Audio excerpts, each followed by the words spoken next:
Okay, let's dive in. There's been a really surprising twist in the Wayfarer Parties legal situation, hasn't Oh, there? absolutely. Just when everyone was expecting these amended filings, this Friday, April 18th, Right. they've announced a completely different plan. It's thrown people a bit. Yeah, the discussions you shared definitely reflect that. A lot of surprise, maybe some confusion. Exactly. So the immediate reaction is certainly one of shock. Right. So for you listening, what we want to do in this deep dive is kind of unpack that, look past the surprise and figure out what this strategic shift might actually mean for the whole case. Yeah, try to get to the core implications without getting, totally lost in the legal weeds. Precisely. So what's the actual news here? What did they announce? Okay, so the headline is, Wayfarer Parties stated they will not file for leave to amend their complaint by the April 18th deadline. Okay, no filing this week. No. Instead, the plan is apparently to wait. Wait until the judge rules on the big motion to dismiss the MTD. Only after that ruling will they even consider seeking to amend. Wow. Okay. That does sound pretty bold, especially with a deadline staring them in the face. It's being seen that way, yeah. Some are calling it, well, a gutsy move, let's say. Gutsy, right? So what's the thinking behind it? What's the theory? Well, the main theory floating around, and it seems plausible, is that it all comes down to this issue of group pleading. Ah, okay. Group pleading. Yeah, the sense is that Wayfair really needs to see how the judge is going to handle that in the motion to dismiss ruling. Right. Can you maybe quickly explain group pleading for us? Sure. It's basically when you file a lawsuit against, multiple defendants, but you make allegations against them sort of collectively. Without necessarily pointing the finger at exactly what each specific person did wrong. Exactly. It's broader. And the thinking is that Wayfarer's current complaint might rely heavily on that kind of pleading. So they need to know if the judge is okay with that approach before they rewrite anything. Precisely. Because if the judge says, nope, you need to be much more specific about each defendant, then they need to fundamentally rethink how they amend. Got it. That makes strategic sense, in a way. It does, but there's a big but. Oh. The but is Judge Lyman. Remember, the discussions highlighted he already denied one request for an extension on this. Right. He wasn't keen on delays before. Exactly. So now, deciding to just bypass this deadline, there's definitely a concern this could, really irritate the court. Yeah, you don't generally want to annoy the judge, do you? Not usually the best strategy, no. So that leads us to the potential fallout, the legal consequences.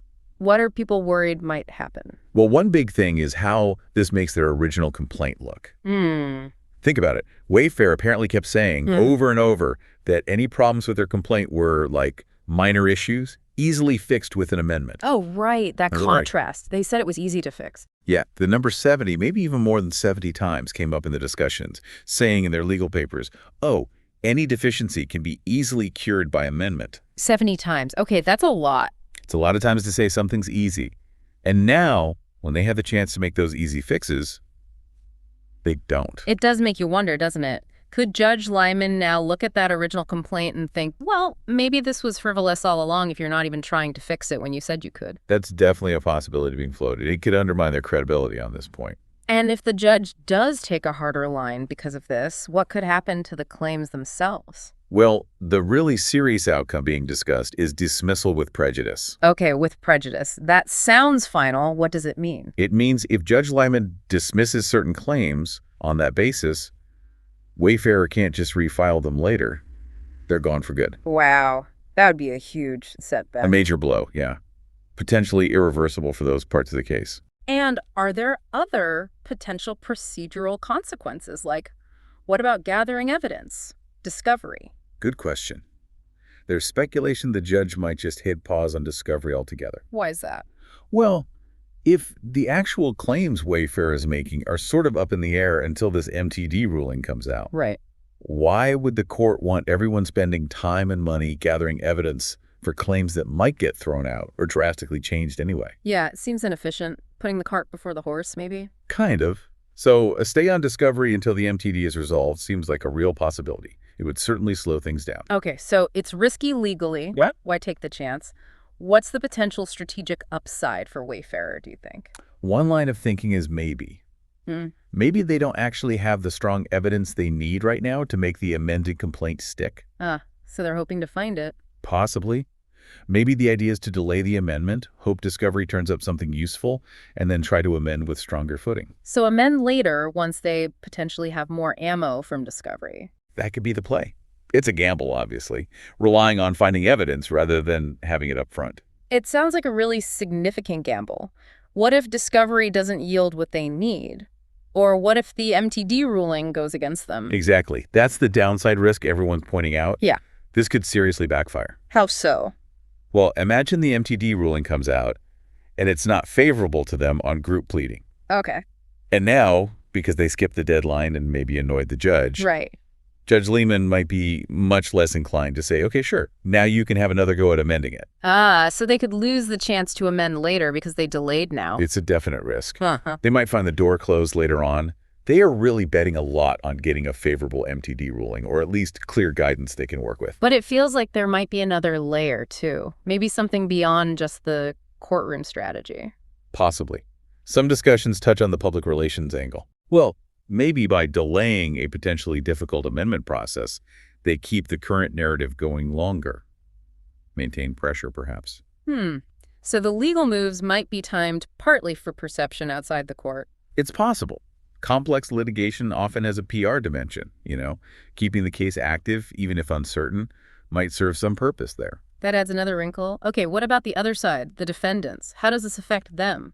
Well, the immediate thought is their lawyers might jump on this. Oh. By filing motions to stay discovery, like we just talked about. Oh, okay. They could argue, quite reasonably, look, we don't even know what the real claims are going to be until after the MTD. Let's pause discovery until things are clearer. Makes perfect sense from their perspective. Save time, save money. Exactly. Why chase down evidence for claims that might vanish? Right.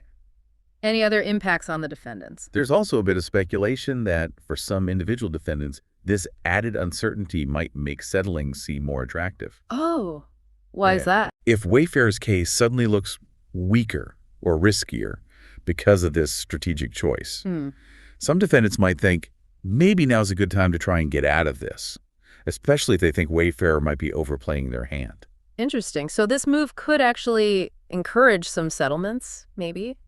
It's possible.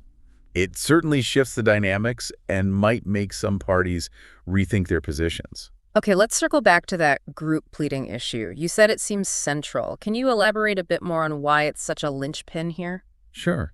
So in these kinds of cases with lots of defendants, you often see allegations that cover the group.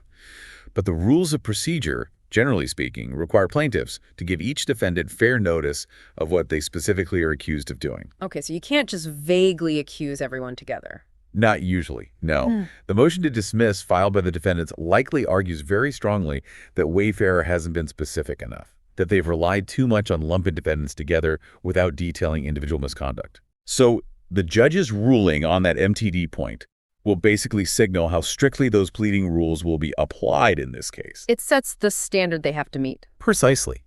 If the judge says, yes, you absolutely need to specify who did what, then Wayfarer's current complaint, assuming it does rely heavily on group pleading, Would be in trouble. exactly, it would likely be found insufficient.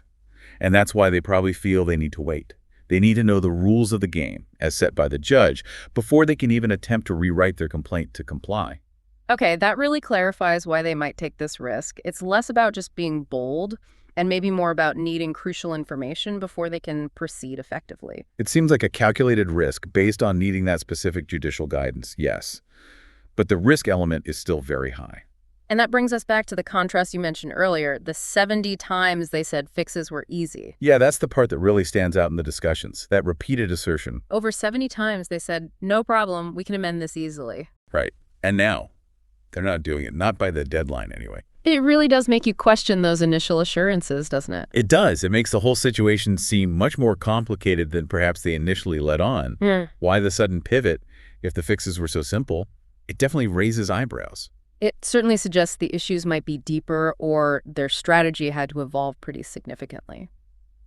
Okay, so boiling this all down, what's the key takeaway for our listener trying to make sense of this? I think the main point is that this decision by Wayfarer Parties not to amend yet, to wait for the MTD ruling, injects a huge amount of uncertainty into the whole process. Uncertainty, yeah. Their strategy, wait and see how the judge rules on things like group pleading it, has big risks attached, like irritating the judge, facing dismissals with prejudice. The irreversible kind. Exactly. But on the other hand, it also suggests they feel they need that clarity from the court before they can effectively replead their case. It's a high-wire act, really. High stakes, definitely. It feels like we're at a real turning point. We could be. And that leads to maybe a final thought for people to chew on. This whole situation kind of makes you wonder, doesn't it?